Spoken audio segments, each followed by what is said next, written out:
নমস্কার, cook with Krishna চ্যানেলে আসার জন্য সবাইকে জানাই স্বাগত। আজ বানাবো বাদাম পকোড়া।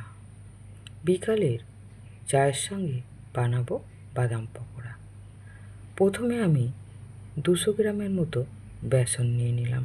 তাতে দিলাম চাট মশলা, ধনে জিরে ভেজে গুঁড়ো করা, তার সঙ্গে আছে শুকনো লঙ্কা ভেজে গুঁড়ো করা,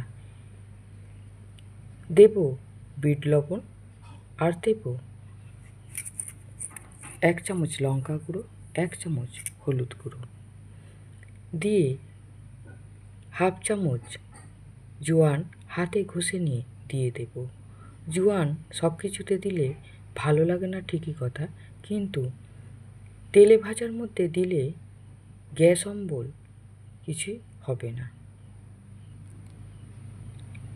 এরপরে 1 চামচ লঙ্কা গুঁড়ো, হলুদ গুঁড়ো দিয়ে ভালো করে এইভাবে মাখিয়ে নিয়ে দেব 2 থেকে 3 চামচের মতো সাদা তেল।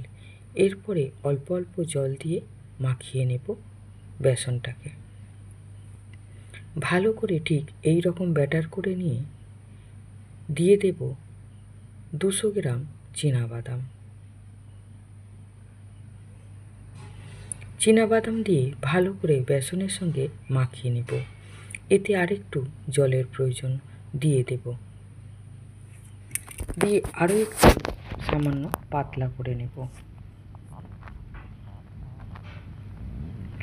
এরপরে গ্যাস চালিয়ে গ্যাসের উপরে একটা কড়া বসিয়ে বেশ খানিকটা সাদা তেল দিয়ে দিয়েছি। তেল গরম হয়ে এসছে। এরপরে আমি বাদামের পকোড়াগুলোকে এইভাবে অল্প অল্প দিয়ে ভেজে নেব। এটা একটা একটা করেও বাদাম দেওয়া যায়, কিন্তু দিতে দিতে তুলতে গেলে তখন বাদামটা পুড়ে যাবে। এই জন্য আমি 2-3টে একসঙ্গে করে বাদামের পকোড়া বানিয়ে নেব।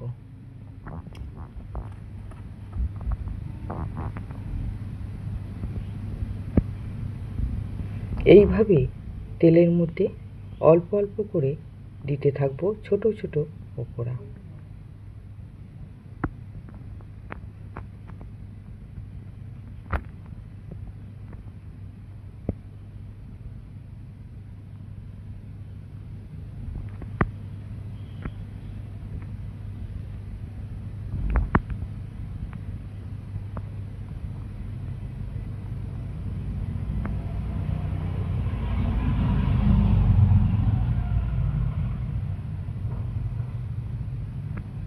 যতটা ফাঁকা আছে সব জায়গায় দেওয়ার চেষ্টা করব।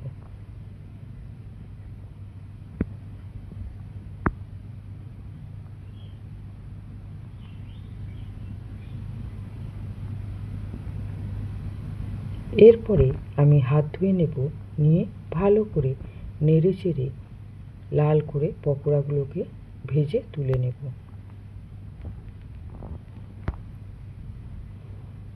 ভালো করে তেল থেকে ছেঁকে তুলে নিয়ে আবারও পকোড়া একইভাবে দিয়ে দেব। এই 2 থেকে 3টে করে একসঙ্গে দিয়ে দেব।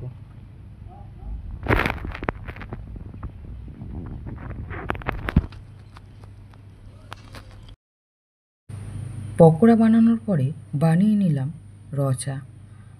চিনি আর চা পাতা দিয়ে চা বানিয়ে নিলাম।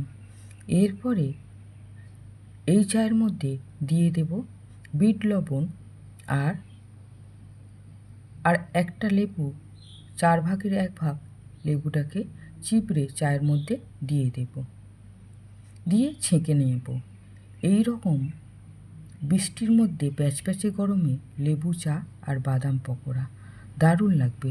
আপনারাও করে খেয়ে দেখবেন। আমার বাদাম পকোড়া বানানো যদি আপনাদের ভালো লাগে, আমার চ্যানেলে একটা সাবস্ক্রাইব করে দেবেন, লাইক করবেন, কমেন্ট করে জানাবেন।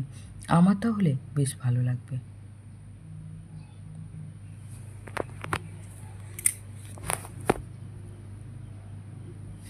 এই আমার বাদাম পকোড়া বানানো রেডি। এর উপর থেকে একটু বিট লবণ আর উপর থেকে ভাজা মশলা ছড়িয়ে দেব।